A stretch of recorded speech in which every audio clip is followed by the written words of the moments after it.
여러분 지금 노영의 뉴스 인사이다 듣고 계시고요. 자, 이번 주에 대장동 개발 로비 특혜 의혹하고 이재명 후보의 경기도 국감 이런 것들로 정치권이 아주 뜨겁습니다. 김성애 소장, 정치연구소 싱크와이 소장 맡고 있는데요. 열린민주당 대변인입니다. 김성애 소장 모시고 현안에 대해서 한번 해안을 듣도록 하겠습니다. 김 소장님 어서 오세요. 네, 안녕하세요. 네. 자, 어제까지가 김성애 소장님이 하시는 그 라디오 청취율 조사 기간이었나요? 네, 어제 지난주까지였나요? 저녁까지 해서 어제? 끝났죠. 예, 잘 심판의 됐고. 날이 다가오고 있습니다. 잘 될 것 같아요? 저도 뭐 이렇게 라디오에서 중한 역할을 맡아본 건 처음이라서 청취율 조사도 처음 당하고 해서요. 예, 무지 떨고 있는데요. 네. 저 말고 이제 진중권 작가님 워낙 유명하시니까 CBS 원래 명성도 있고 이제 전 가서 얻어가면 되지 않을까 이렇게 생각하고 네, 있습니다. 제가 보기에는 아주 지난번 진행자보다는 훨씬 한 5배 정도는 인지도도 높아지고 듣는 사람도 많아진 것 같아요. 네, 감사합니다. 미리 축하드리겠습니다. 혹시 제 말이 틀렸으면 저한테 나중에 밥을 사세요, 그냥. 예, 그러겠습니다. 민망할까요? 자, 이제 얘기 한번 해보겠습니다. 지난 18일에 행안위 경기도 국감이 있었습니다. 국감 총평 어떻게 보셨습니까? 이 국감장의 마이크는 상임위원장하고 증언석 딱 2개만 상시적으로 켜져 있고 네네. 의원석 마이크는 꺼져 있거든요. 네. 예, 이 기본을 모르고 들어온 국민의힘의 패배다 이렇게 말씀드리겠습니다. 그건 무슨 말일까요? 좀 설명해 주시면. 그러니까 이제 개인당 7분씩 시간이 돌아가는데 이 7분이라는 시간도 사실은 의원들끼리 합의하는 거거든요. 네. 7분이라는 시간이 가지는 의미는 오후 2시 전까지 한 바퀴 질문이 돌아가서 그날 저녁에 기사 마감 전에 내 질의가 들어간다 이런 의미를 갖고 있습니다. 그래서 그래서 또 기사로 나오니까. 그럼요. 네, 네. 가장 중요한 질의는 첫 질의에서 하는 거고요. 그래서 처음 한 번이 돌아가면 대강 다 그림이 나오는 거거든요. 근데 이제 국민의힘이 제가 원희룡 지사 통해서 확인해 보니까 그림을 잘못 짰어요. 전날 모여서 회의를 했는데 네네. 자, 이재명이 말을 잘하고 거짓말을 잘한다. 그러니까 대답할 시간을 줘서는 안 된다. 그러니까요. 그랬다면서요. 그러고 7분 동안 각자 우리가 할 얘기를 하자라고 작전을 짜갖고 들어온 건데 아이고. 근데 이게 그러니까 너무 모르는 초재선 의원들끼리만 하신 것 같아요. 왜냐하면 보통의 질의도 6분 50초를 자기 시간을 쓰고 10초 동안 답변해서 하고 주면 10초 있다가 본인 마이크는 꺼지지만 증인 마이크는 계속 켜져 있거든요. 네네. 그러면 2분이고 3분이고 상임위원장 제지할 때까지 할 수 있는데 상임위원장이 또 서영교 의원이었지 네, 않습니까? 서영교. 이런 상황에서는 충분하게 시간을 줘서 답변을 들을 수밖에 없게 그렇죠. 되고 네. 사실 질문을 8개, 10개씩 하는데 답변 안 하는 것도 웃기니까 그래서 결국은 이재명 지사가 반복적으로 대장동 이슈에 대해서 이재명 지사 입장을 설명을 해서 제가 생각에 시청률 한 30% 나왔을 것 같은데 아무나 30분 정도만 어느 구간에서 잘라본 분들도 이재명 지사가 이렇게 이야기하는구나. 그 설득 여부와 상관없이. 네네. 그러니까 이게 어쨌거나 그렇게 되니까 중도층이 보기에는 양쪽 주장이 공방이구나 네네네. 라고 만들었다면 성공인 거죠. 아유 피곤해. 하여튼 모르겠는데 니네 자꾸 싸우잖아. 수사기관이 알아서 하겠지라고 이제 국민들이 한 발 물러서는 게 김이 새버린 거죠. 네. 자, 그런데 사실은 그 국감 저도 봤습니다만은 새로운 게 하나도 없었어요. 옛날에 형수 욕설 얘기 또 여배우 김부선 씨 얘기 별별 얘기 다 나왔는데 사실은 너무 식상하기도 하고 너무 지겨운 얘기였는데 그럼에도 불구하고 그렇게 할 수밖에 없었던 이유가 있지 않을까. 예를 들면 새로 나올 만한 팩트가 없었기 때문이다. 이렇게 해석할 수도 있지 않습니까? 그냥 무능하기 때문이죠. 야당이 무능해서. 사실은 야당이 국정감사에 오라라고 요구할 생각이었으면 네. 그 전에 감춰놓은 자료가 있어야 되는 겁니다. 그렇죠. 숨겨놓은 비장의 자료가 무기가 한 있어요. 두세 개 네. 정도 있어서 네. 최소한 두세 번 정도는 이재명 지사의 말문을 막을 수 있다고 판단됐을 때 자, 오세요 라고 해야 되는데 안 올 줄 알고 오라고 지르는 걸로 보여지는데 네, 네. 그것도 큰 실수였고요. 네. 그럼 막상 오면 제가 지금 보면서 가장 제가 국민의힘의 편을 들려고 하는 얘기는 아니지만 정말 국민의힘 보면서 안타까웠던 것은 단 한 명도 이재명 지사하고 아이 컨택을 하면서 질문하는 사람이 없다. 그래요. 눈을 못 쳐다봐요? 그러니까 다들 노트북이 네, 이렇게 있으니까 네. 노트북에다 자기 질의서를 이렇게 올려놓고 네. 7분 동안 질의서를 읽는 거예요. 어머나. 그러니까 이게 이 국정감사라는 게 국민을 대신해서 물어봐 주는 건데. 행정부에게 질문하는 시간이거든요. 그렇죠. 국민을 대신해야 되는데 이분들은 전부 다 보좌관을 대신해서 질의서를 읽더라고요. 보좌관 대신해서. 예, 그러니까 네. 근데 보좌관들이라고 뭐 별표적 수가 없으니까 그냥 여태까지 나왔던 신문 내용 정도 정리해서 뭐 이렇게 한 것을 7분 동안 다 읽으니까 듣는 사람들 입장에서는 긴박하게 쪼는 맛도 없고 그렇죠. 뭔가 질문했는데 대답을 안 하면 왜 자꾸 질문을 피해가느냐. 옛날 우리 김경진 의원 청문회 때 습가 했던 거. 예. 그 습가도 그런 거 아닙니까? 그러니까 뭐 내용 없이도 네. 했을까 안 했을까 이것만 물어봐도 사람들은 딱 인상을 주는데 그렇죠. 누가 신문에 다 나온 대장동 브리핑 듣고 싶다 그랬습니까? 근데 그거 이상 준비가 안 된 거고 그나마도 제가 보기에는 질의서가 작성된 게 전날 저녁이에요. 네. 대부분의 의원들이. 왜냐하면 네. 내용 숙지가 전혀 안 되니까 1분도 고개를 들고 말을 하는 사람이 없더라고요. 이러면 못 이기죠. 원래는 한 이틀 전에 나와서 질문지를 다 숙지하고 사람을 보면서 절반 물어봐 놓고 딱 감 듣고 아 그렇게 아니고 이렇게 했는데 라고 물어볼 수 있어야 그럼요. 되는데 제가 생각엔 물어볼 게 좀 있었거든요. 근데 못 그래요? 물어보더라고요. 아니 뭐 기본적으로 유동규는 어떻게 고용을 했냐. 그 사람 경력은 보고했냐. 이력서는 확인했냐. 이런 것부터 시작해서 보고받을 때 뭐 이런 문제들 해서 지금 국민들이 갖고 있는 질문을 던져야 되는데 예, 그런 것에 대해서 국정감사 일정에 쫓겨서 그랬는지 아니 정치인들 입장에서는 저렇게 30% 나오는 이런 프로그램에 얼굴 들이밀 기회가 없잖아요. 그럼요. 완전히 날린 거죠. 저희가 변호사인데 변호사들이 그 법원에서 재판할 때 증인신문이라는 거를 해요. 그럼 증인신문을 할 때 뭐 질문을 미리 알려주는 경우도 있지만 안 알려주는 경우도 있고 혹은 우리가 질문했을 때 상대방이 답하는 내용을 보고 즉석에서 다시 되물어서 상대방을 좀 공격하는 그런 증인신문을 하는 경우가 있어요. 그렇죠. 그러려면 이제 엄청나게 긴장해가지고 정말 집중해서 상대방의 말의 허점이나 모순점을 딱 이렇게 연결해서 찾아내 그 짧은 순간에 순발력 있게 그렇게 해야지 사실 그게 되는 거예요. 상대방을 좀 올가매려면. 네. 지금 김성현 소장님이 예로 들었던 그런 질문들은 이제 그런 종류의 문제인데 지금 국민의힘에서 나왔던 의원들은 전혀 그런 걸 못하더라. 순발력 문제가 아니라 그러니까 변호사님 지금 말씀하신 대로 변호사님 본인 사건을 무슨 사건 내용을 알고 정확히 들어가잖아요. 다 장악을 예. 하고 있어야지 되죠. 머리에 그러려면. 담고 들어가잖아요. 네, 네. 근데 이 사람들은 질의서만 들고 들어온 거예요. 그러니까 단편적으로. 그러니까 신문 보고 질의서 보니까 대장동 사건이 뭔지를 이해 못한 상태에서 들어와서 앉아 있는 게 역력히 보이더라고요. 네, 맞아요. 정말 그렇습니다. 자, 김양민님, 김성애 소장님 황금색 넥타이가 어울릴 것 같은데요.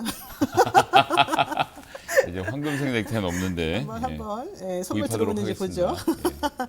자, 어쨌든 뭐 원팀이 아니어서 좀 뭐 바보들 같이 당했다 이런 얘기도 있습니다만 제가 보기엔 국민의힘에서 원팀으로 서로 노력을 했다 하더라도 지뢰 수준이 그보다 더 높았을 것 같지는 않고. 근데 이 원팀 말씀도 하셨으니까 제가 한 말씀 더 드리면 원래 네. 뭐 국정감사라는 건 다 자기 주머니 차는 비즈니스라서 그렇죠. 자기 얼굴 남하고 알려야 절대 되고, 공유 안 차별해야 하는데 되고. 예. 이례적으로 이런 경우에 한 번씩은 공유를 합니다. 이러면 원래는 일주일쯤 전에 간사의원실에서 네. 의원들을 모아놓고 회의를 한 번 해서 자 이번에 이재명 국감은 우리가 꼭 같이 치르자. 아이템을 나누기로 하자라고 기본 회의를 하고 나면 간사실의 보좌관이 각 방의 담당 보좌관들을 다 소집을 해서 회의를 합니다. 그럼 뭐 어떻게 나누느냐? 네. 자 대장동 중에서 개요 설명은 여기. 그 다음에 유동규 파트는 누구? 남욱 파트는 누구? 정영업 파트는 누구? 그 다음에 그쵸. 수익 남는 거 하나은행, 네. 금융 이런 식으로 나눌 수가 있거든요. 네. 그래서 첫 질에 이건 한 번씩 합시다라고 서로 정하고 준비를 일주일 동안 해서 마지막 날 전날 모여서 한번 도상훈련을 해보는 경우들이 드물게 있어요. 이렇게 좀 한 이슈로 집중되는 경우에는. 그런데 그런 게 하나도 안 됐어요. 그러니까 계속 10명이 돌아가면서 개요만 계속 읽고. 아이고. 그러니까 할 때마다 이재명 지사는 똑같은 대답을 지속적으로 반복함으로써 그러니까 녹음 국민들에게 테이프처럼 하니까. 그러니까 이재명 지사가 또 전략이 훌륭했던 건데 그 사람들이 아는 얘기 자꾸 하는 건 왜 그러냐면 TV를 보는 사람들은 10시간씩 안 보거든요. 그렇죠. 유권자들을 네. 정확히 타겟팅해서 이재명 지사가 굉장히 본인 마케팅을 잘했다. 네, 이렇게 보여집니다. 맞습니다. 자, 그런데 저는 정말 좀 저질스러웠던 게 이런 말 해도 되나? 저질스러웠던 게 김부선 씨 그 육성 녹음을 그렇게 틀어가지고 국감장을 완전히 무슨 진짜 돗대기 시장처럼 만들었잖아요. 그 의원님. 네네. 그런 건 너무 있을 수 없는 거 아닙니까? 그게 행정안전위 국정감사였잖아요. 그러니까요. 그러면 부끄럽더라고요, 저는. 예, 저는 계속 말씀드리지만 이재명 지사와 관련돼서 이제 그 공격이 유효하려면요. 이재명은 합니다를 깨야 됩니다. 그렇죠. 그러니까 대장동에 집중할 게 아니라 경기도 도정을 하는 데 있어서 이재명 지사의 무능함, 잘못된 거. 예, 잘못된 거 한다고 했는데 이런 건 실패하지 않았느냐를 지적해서 이재명이 다 잘하는 건 아니냐 이런 생각이 들게만 만들었어도 그렇죠. 득점이 그게 성공이죠. 있었을 텐데 예. 김부선 이야기는 사람들이 관심이 없어요. 그럼요. 이해 못하는 것 같아요. 예. 그러니까 지금 뭐가 중요한지 저 사람을 공격하려는 포인트가 뭔지 저 상대방이 어차피 이 질문하면 뭐라고 대답할 거고 무슨 얘기 나올 거니까 오히려 허를 찔러서 뭘 해야 될지 이런 것들을 좀 다 머릿속에 그리고 했어야 되는데 좀 안타까웠어요. 경선 과정 민주당 경선 과정에서 이낙연 후보가 초반에 개인 사생활 네거티브를 했을 때 1점이라도 얻었습니까? 그러니까요. 그걸 뻔히 보고도 똑같은 짓을 안타까운 좋습니다. 거죠. 자, 그래서 이렇게 이제 옆에서 훈수들을 많이 두고 있어요. 18일 국감 관련해가지고 이렇게 국민의힘 좀 잘해라. 이렇게 나가면 되겠다. 지금 그 훈수를 두니까 오늘 국토위 국감은 좀 달라질 거다. 이렇게 또 예상하시는 분도 있더라고요. 뭐 오늘 또 상임위원장은 그러니까 이게 서울하고 경기도에서 두 군데서 열리는데 서울에서 열리는 것에 대해서는 국민의힘 쪽의 위원장님이시지만 경기도에서 열리는 건 조응천 의원이 또 이게 지방국감 같은 건 1반, 2반을 나누는데요. 2반 반장이 조응천 의원입니다. 2반 반장. 조응천 예. 의원이 어떻게 될까요? 위원장으로서 잘할까요? 그러니까 조응천 의원은 위원장 자리에 앉는 거니까 그냥 중립적으로 하고 어쨌거나 질문이 나왔으니까 답변할 기회는 줘야 되는 거 아니냐로 가면 되는 겁니다. 그러면은 이제 민주당 의원이 9명이고 네. 국민의힘 5명, 정의당 심상정 의원 이렇게 해서 지금 그 15명이 가서 하는 거거든요. 그러면 이재명 지사는 서울에 있어요? 아니면 경기도가 있어요? 경기도에 있죠. 경기도에 있고. 그러니까 서울시청 국감, 경기도청 국감을 하고 국토교통에 관련된 내용으로 양쪽 에서 하고. 지방자치단체를 하는 건데 조응천 의원 이하 9명의 민주당 의원에 5명의 국민의힘이 가기 때문에 김은혜 의원 정도가 거기가 이제 그 지역구가 분당이기 때문에 뭐 CF에도 돌아가고 일을 할 거다고 하는데 이게 국정감사는 기세 싸움이거든요. 진짜 다 나올 거는 전 이해가 안 가는데요. 네. 그러면 이재명 지사가 경기도에서 하면 네. 제가 국민의힘 사람이라고 한다면 위원장, 그러니까 경기도에서 하는 그 위원회의 위원장을 제가 국민의힘 사람으로서 맡아야 되는 거 아니에요? 그래야지 공격이 들어갈 수 있잖아요. 근데 왜 서울에서 오히려 위원장하고 경기도 국감에서의 위원장은 조응천 의원이에요? 작전이 잘 안 짜지는 거죠. 국민의힘 전반적으로. 아무래도 그거는 누가 봐도 딱 삼척동자가 봐도 아는 거 아니에요? 근데 원래 이제 1반, 2반 나누면 네. 1반 반장은 원래 상임위원장이 하고 원래 해야 2반 되고. 반장은 상임위원장의 상대당 정당의 상대. 간사가 하는 것으로 되어 있기 때문에 예, 뭐 야, 근데 그거- 상임위원장은 상임위원장 맘대로 할 수 있거든요. 사실은. 그쵸, 예, 예. 그러니까 내가 경기도 가겠다고 부득부득했으면 갈 수도 갈 있잖아요. 수도 있었을 텐데 예. 안 갔네요.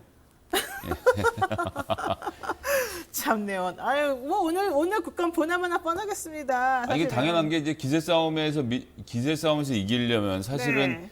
월요일 행정안전위 국감 1번이나 2번에서 결정적인 폭로가 나왔어야 돼요. 그러니까, 있었다면 그게 있어야죠. 안 나왔다라고 하면 네. 지금 국토위에서 한다고 해서 달라질 내용은 저는 없다고 봅니다. 그러니까 사실 김용판 의원도 뭐 호기롭게 국제마피아 어쩌고저쩌고 사진까지 들고 나왔지만 결과적으로는 망신당한 것이고 그다음에 또 18일 그렇게까지 국감은 정말 너무 위험한 제보는 원래는 체크를 하고 들어가야죠. 아니 저희가 100개를 받으면요. 네. 95개를 버립니다. 그 95개는 정말 군침 도는 내용들이 많이 있는데 네. 만에 하나 잘못돼서 법적으로 책임져야 되거나 그것으로 의원이 곤궁에 처하는 일을 막고자 최대한 배제하고 완전히 크로스체크가 2차, 3차를 된 것만 갖고 나가는 건데 그렇죠, 그렇죠. 그런 경우엔 제가 생각하기에는 그 김용판 의원의 경우는 이게 경찰 출신이잖아요. 경찰청장 출신이 그러면 더더군다나 부끄럽죠. 정보를 잘 다룰 거라고 생각했는데 그것도 실패를 했고 제 네. 생각에는 그 아버지가 성남시의회에서 국민의힘 소속으로 지난 2020년 성남시의회에서 국민의힘 소속으로 그 출마를 김용판 의원의 아버지가 아니요. 그러면? 우리 그 조직폭력배 조직폭력배 제보자의 아버지가 박철민 씨 아버지가 예, 그분이 오. 그 지역에서 시의원을 세 차례나 하셨고 무소속으로 네. 그다음에 이제 국민의힘으로 당적을 옮겨서 2020년 보궐선거에 나가려다가 본인 옛날에 범죄 사실 뭐 있어갖고 이제 결국 출마를 못하게 됐는데 그러니까 국민의힘 소속인 거죠 현재로는. 네. 그래서 이분의 아들이니까 아마 그냥 믿고 하지 않았을까. 아이고 참내원. 그래도 그건 아니죠. 뭐 착잡하다 이 한마디로 해결될 수 있는 건 아닌 것 같아요. 자, 또 딴 얘기 해보겠습니다. 윤석열 전 총장 얘기 안 할 수가 없습니다. 재판부 행정법원에서 윤 전 총장이 재판부 사찰용 문건을 작성하게 하고 채널A 사건 관련해서 한동훈 검사장의 핸드폰이 압색되었다라는 얘기를 듣자마자 수사를 방해하면서 결과적으로는 전횡을 휘두르고 직권을 남용했다.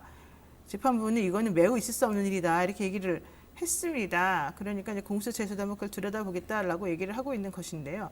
이런 상황이라고 한다면 윤 전 총장 대선 출마 명분이 너무 약해진 거 아니냐. 좀 사면초가 아닙니까?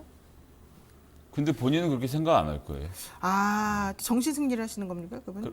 지지율도 안 떨어질 거고요. 그러니까 지지율이 안 떨어지더라고요. 아, 그럼요. 예, 이거는 탄압당한다라고 생각하고 그 프레임을 쳐놓고 국면을 만들어 놓기 때문에 네. 지지자들의 마음은 이런 걸로는 바뀌지 않습니다. 아, 그래. 무조건 지지해 그냥? 아, 뭐 잘하든 그럼요. 못하든? 오히려 그러니까 왜냐하면 어쨌건 나는 잘 모르겠지만 그건 검찰 안에서 검찰을 잘 하려다 보니까 생긴 일 아니야라고 넘어가 줄 수가 있거든요. 네. 오히려 이제 문제가 되는 것은 120시간이라든지 손발 쓰면 아프리카라든지 또 어제 전두환이라든지 어제 5.18 어쩌고저쩌고 호남 예. 도민들도 참네요. 이런 얘기. 이런 종류의 발언들이 더 결정타가 될 것이라서 그런데 지금 지금 말씀하셨던 요 징계와 관련된 건들은 쭉 내용을 저는 이제 문서를 보니까 윤석열 검찰총장이 한동훈 검사장 구하려고 진짜 백방으로 뛰어다닌 게 그러니까요. 눈에 보이더라고요. 혈맹 같아요, 혈맹. 그래서 그거 자체에 대해서 이제 법을 좀 아시는 분들이나 의식이 깨어 있는 분들은 야 이거 심각한 문제가 있구나라고 느끼시긴 하겠지만 그 윤석열의 본선 가도에서는 그거 자체는 당장은 문제가 안 될 텐데 저기 이제 확정 판결이 언제 나올지는 사실 뭐 시간이 좀 걸리는 거 아닙니까? 제가 법 전문은 아니라서. 네, 뭐 질질 끌 수도 있죠. 예, 그래서 그런 건 있긴 하지만 출마의 명분은 잃었는데 출마의 명분을 잃었다고 출마를 안 할 분은 아니라서 전 이슈가 크게 번지진 않을 것 같습니다. 고발 사주 의혹 관련해서 윤 전 총장이 사주한 거냐 안 한 거냐 관여가 돼 있냐 안 돼 있냐 이 부분이 사실은 핵심인데 김웅원 그동안에는 모른다를 일관하고 있다가 이번에 조상은 씨가 본인의 핸드폰을 다시 포렌식을 시켜가지고 녹취록을 만들어서 보니까 매우 위험한 정황이 드러났다. 이게 지금 조상은 씨 주장이에요. 근데 여기에 대해서 국민의힘 윤석열 캠프 쪽에서는 그게 뭐 어쨌다는 거냐 이렇게 지금 나오고 있어요. 그렇게 이름 나온다고 해서 내가 시켰다는 말이 나오는 건 아니지 않느냐 이렇게 얘기를 지금 하고 있거든요. 그건 제가 생각하기에는 조금 전에 말씀하셨던 징계권보다 훨씬 더 파장이 클 거라고 보는 게 네, 왜냐하면 지금은 김웅 씨가 한 진술만 나와 있는 거잖아요. 그렇죠. 그리고 이제 그 녹취록이 공개돼서 그리고 그 내용을 다 들어보면 누가 봐도 김웅이 누구로부턴가 이야기를 들으면서 전달하고 있는 것이 느껴지고 마침 페이스북 캡처 화면이라든지 고소장 이런 것들은 전부 다 손준성 보냄으로 되어 있는 상황인데 네, 근데 손준성 씨가 혼자 압수수색을 당한 것이 아니라 그 밑에 2담당관 즉 1담당관은 범죄 정보를 수집하고 2담당관은 정치 및 동향 정보를 수집하는 체계 아닙니까? 네, 좀 우리 들으신 분들이 이해를 도와드리면 예전에 범죄 정보 담당관실에서 제일 유명했던 사람이 우병우였고 우병우가 범정을 할 때 2담당관이 윤석열이었어요. 윤석열. 예, 요렇게가 페어로 갔던 구조였거든요. 그러니까 네. 이 관계가 이번에 그대로 됐는데 손준성 검사 밑에 2담당관이 압수수색을 당하고 거기에 파견 나와 있던 대검 연구관도 압수수색을 당했단 말이에요. 그 사람들이 썼다고 지금 또 추정이 되고 있어요. 네. 그 사람들이 썼다고 추정이 되는데 그 전에 지시해서 작성했던 판사 사찰 문건도 이들이 썼다는 게 확인이 되지 않았습니까? 그렇죠. 이게 네. 그러니까 계속 같이 팀으로 움직였다는 게 나오는 것이기 때문에 저는 공수처가 어느 정도 증거를 확보했기 때문에 여기로 가는 거라고 봐서 네. 특히나 예를 들어서 페이스북 캡처 이런 것들을 검찰에서 수집했다라고 하면 그때부터 문제 양상이 완전히 달라질 거라고 보겠습니다. 그렇죠. 김희수님 소름 끼치네요. 이렇게 얘기를 지금 하고 있고요. 참 해운대 짱님 게임 끝났습니다. 공수처장이 2명 부장검사급 추천했는데요. 한 명은 우병우 사단 검찰 공수처, 한 명은 또 어쩌죠. 윤석열이 결국 승리일까요? 우리 또 촛불 들어야 됩니까? 이런 얘기 좀 하고 계십니다. 자, 중요한 건 저의 개인적 관심 하나 여쭤보겠습니다. 저는 사실 대장동 의혹 관련해서 윤석열 전 총장이 2011년도 당시에 대장동 부실대출 사건을 사실은 건드렸어요. 부산저축은행 얘기를 하면서. 근데 왜 대장동 남욱 변호사 그때 참고인으로 들어오고 막 그랬는데 그때 당시에 왜 이거를 수사를 안 해주고 이걸 그냥 넘어갔을까, 넘겨줬을까? 그리고 왜 2015년도에 뜬금없이 변호사법 위반으로 하나로만 했을까? 사실은 검사들이 사건을 처리하는 방식이 여러 가지가 있겠지만 맘만 먹으면 얼마든지 봐줄 수가 있어요. 마치 수사하는 것처럼 하면서 그 중에 하나가 바로 여러 가지 수많은 의혹 중에 제일 별거 아닌 거 하나 집어서 기소시켜주는 거라든가 아예 수사 자체를 엉망진창으로 만들어서 아무리 다 기소해봤자 무죄 나오게 만든다든가 구멍을 쑥쑥 뚫어줘서 뭐 이런 거잖아요. 제가 봤을 때 윤석열 전 총장이 대장동 부실 대출 사건을 수사에서 제외시킨 것은 매우 중요한 의미가 있을 것 같은데 이게 어떻게 보십니까?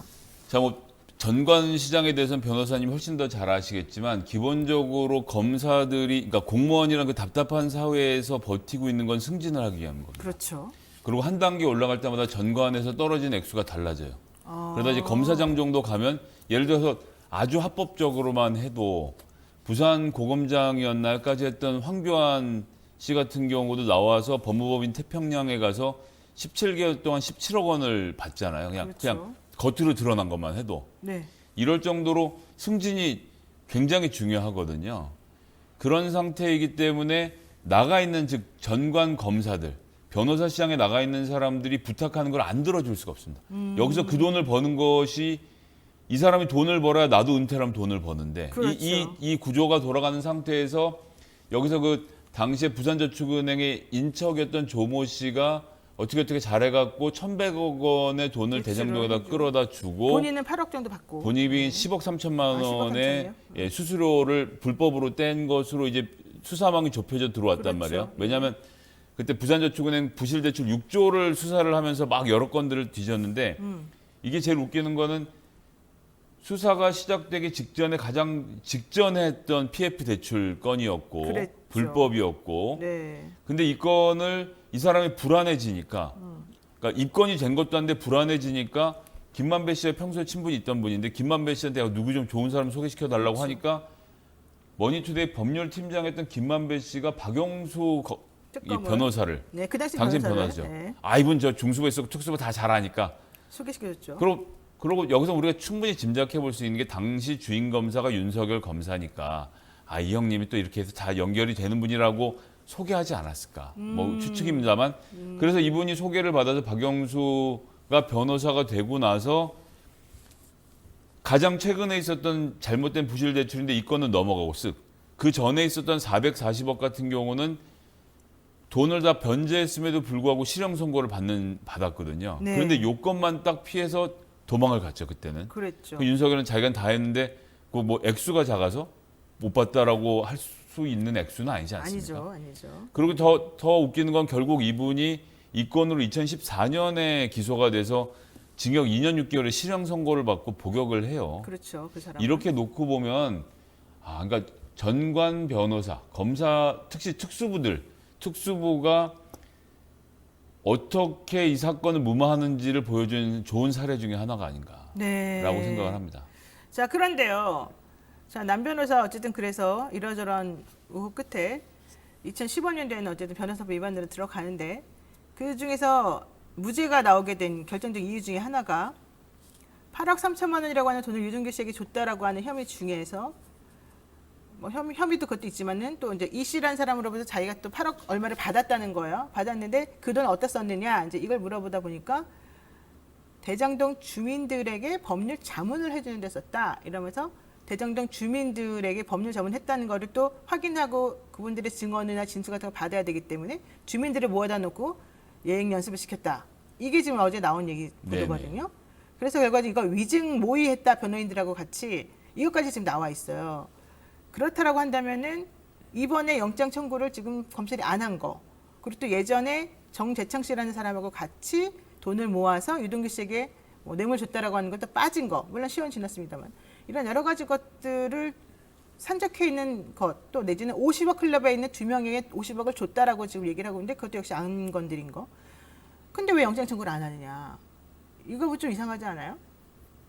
그건 검찰로서 너무 당연한 수순이라고 봅니다. 검찰의 지금 유일한 관심은 유동규를 어떻게 엮어 넣느냐 이거든요. 네. 그런데 아시겠지만 내일이면 좀 풀려나게 돼 있습니다. 원래 그랬죠. 그렇지만 이제 영장 적부심, 구속 적부심 해가지고 20일 또 20일까지인가요? 연장이 됐잖아요. 어쨌든 이제 그 일이 벌어지던 당시의 상황으로 돌아가면 검찰로서는 남욱 씨하고 협상을 하지 않을 수 없는 상황이었다는 거죠. 당장 기한은 좁혀져 들어오고 뭔가 마땅한 증거는 없고 녹취는 자꾸 부정당하고 이런 상황에서 남욱 씨에게 당신 들어와서 네. 유동규 관련돼서만 정확하게 진술을 해주면 우리가 다른 문제는 좀 느슨하게 풀어주겠다라고 협상을 했기 때문에 남욱 씨가 자기 발로 그것도 이 기간에 맞춰서 들어와서 아, 유동규와 관련된 진술들을 충분하게 하고 그러고 일단은 풀려난 상태가 된 것이 아니겠냐. 그러니까 검사하고 검찰 측하고 플리바게닝을 한 것이다 이렇게 좀 보시는 거예요? 저는 그래서 시기가 가능성? 너무 묘하게 그렇게 됐다.